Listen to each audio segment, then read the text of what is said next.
আসসালামু আলাইকুম। একজন সম্মানিত মানুষই অন্যকে সম্মান করতে জানেন। আমাদের এই স্বরাষ্ট্রমন্ত্রী, তার কথাটা আমার খুব ভালো লাগছে, যে আসলে প্রবাসীরা আসলেই সম্মানের মানুষ এবং সোনার মানুষ। তাদেরকে আমাদের অনেক সম্মান দেওয়া উচিত।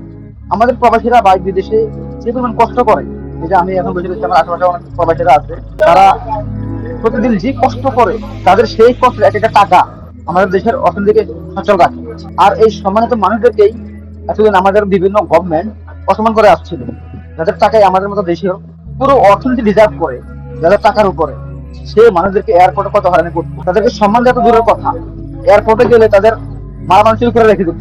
আহ আর এখন আমাদের প্রবাসীদেরকে যে সম্মান দিচ্ছে, প্রবাসীদের নামে এয়ারপোর্টে লঞ্চ হয়েছে, লঞ্চ।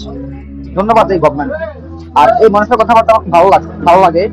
আর এছাড়াও আরেকজন আছে, তৌসিফ নাকি তৌসিফ আহমেদ, তিনি আমাদের পররাষ্ট্রমন্ত্রী। তার কথা আমার খুব ভালো লাগে। তিনি আসলে প্রকৃত মন্ত্রী হওয়ার যোগ্য। তারা যাকে সম্মান দেওয়ার কথা, তারা তাকে সম্মান দিতে জানেন। আলহামদুলিল্লাহ, ধন্যবাদ স্যার। আপনার এই কথাটা আমাদেরকে আরো দেশ নিয়ে ভাবতে শিখিয়েছে। ইনশাআল্লাহ আমরা এখন আমাদের দেশে যেভাবে রেমিটেন্স পাঠাচ্ছি, ইনশাআল্লাহ আগামী দিনে আমরা একেবারে পাঠাবো ইনশাআল্লাহ। আসসালামু আলাইকুম ওয়া রাহমাতুল্লাহি তাআলা ওয়া বারাকাতুহু।